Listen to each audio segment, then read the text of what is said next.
কষ্ট হচ্ছে? দেখি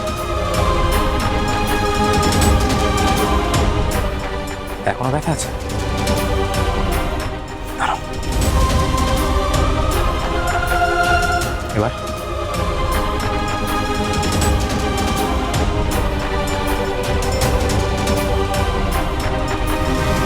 যা করা স্টেডিয়ামের মধ্যে করতে হবে, বাইরে করার কোনো চান্স নেই।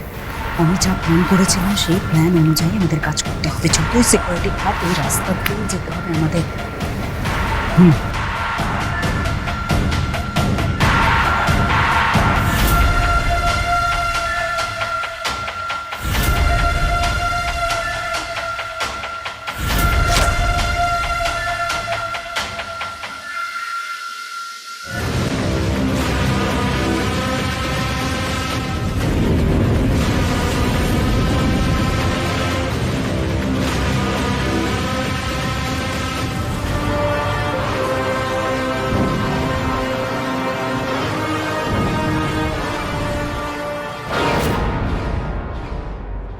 আমি আশেপাশের লোকাল হোটেলগুলোর সঙ্গে কথা বলেছি, ওরা কনফার্ম করেছে যে বৃন্দা বসু নামে এখানে কেউ ওঠেনি।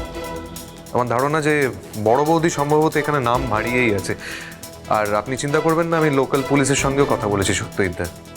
আমিও আমাদের ডিপার্টমেন্টের মাধ্যমে মালয়েশিয়ার পুলিশ ডিপার্টমেন্টের সঙ্গে কথা বলেছি।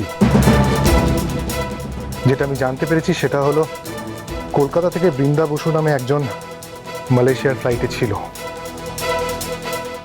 ওখানে পৌঁছেছে। কোন হোটেলে আছে আমরা এখনো জানি না। ইনফ্যাক্ট বৃন্দা বসুকে এয়ারপোর্টে নামার পর থেকে কোথাও দেখা যায়নি, ওনার কোনো ট্রেসই পাওয়া যায়নি। তাহলে বড় বৌদি গেলটা কোথায়? বড় বৌদি তো আর উবে যেতে পারে না।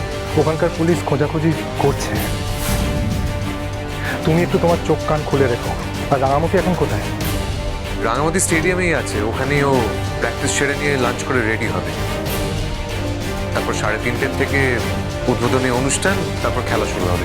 তুমি এক্ষুনি স্টেডিয়ামে যাও আর সংগ্রামকে পুরো বিষয়টা জানাও, ওকেও অ্যালার্ট করো। যতটা পারবে তোমরা দুজনে রাঙামতিকে চোখে চোখে রেখো।